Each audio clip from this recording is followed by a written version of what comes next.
Optimum performance is what every athlete should strive for when it comes to training. By creating their own personal performance goals and using an integrated training program that incorporates various forms of training like balance, flexibility, resistance, core, etc., they will be able to achieve these goals.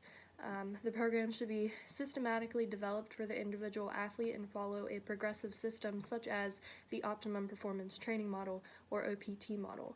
This model is built on a foundation of stabilization, which prepares the athlete's structure for more demanding exercises, and it develops communication between their muscular and their nervous system, while also increasing stabilization strength.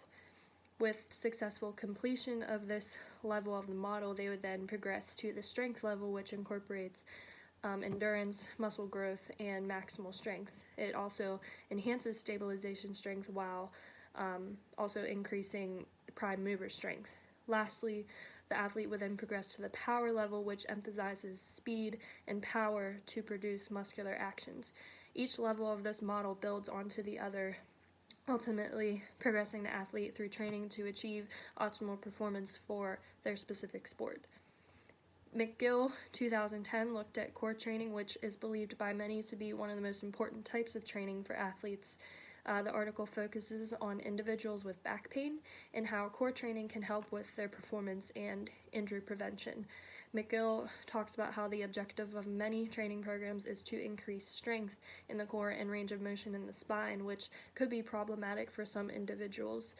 He then goes on to talk about how working on stability first to have the ability to maintain the body in balance, and then progress to strength and endurance, and then power and speed with their movements. All of this pretty much follows the ideas behind the OPT model.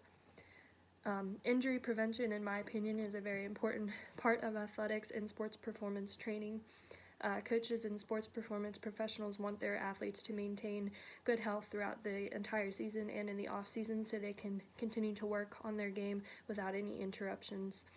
Although sometimes sports-related injuries are unavoidable, there are ways that performance training works to prevent them from occurring.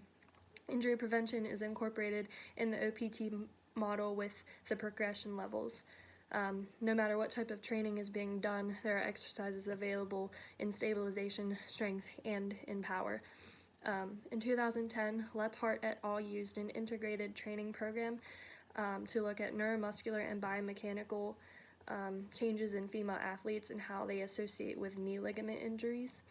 They looked at knee and hip strength, landing mechanics, and muscle activity in these subjects and used plyometric and resistance training as two different intervention groups.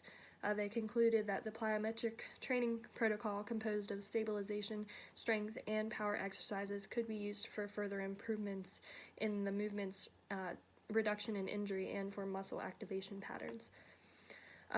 Are there going to be downfalls with different training models? Yes, it's possible, but everyone is going to have a different opinion of what works best for their athletes. However, I feel that with a great understanding of the OPT model and each type of training that is going to be used, coaches and professionals will find it to be very efficient when it comes to performance enhancement, as long as the athletes are taught proper technique and execute every exercise properly.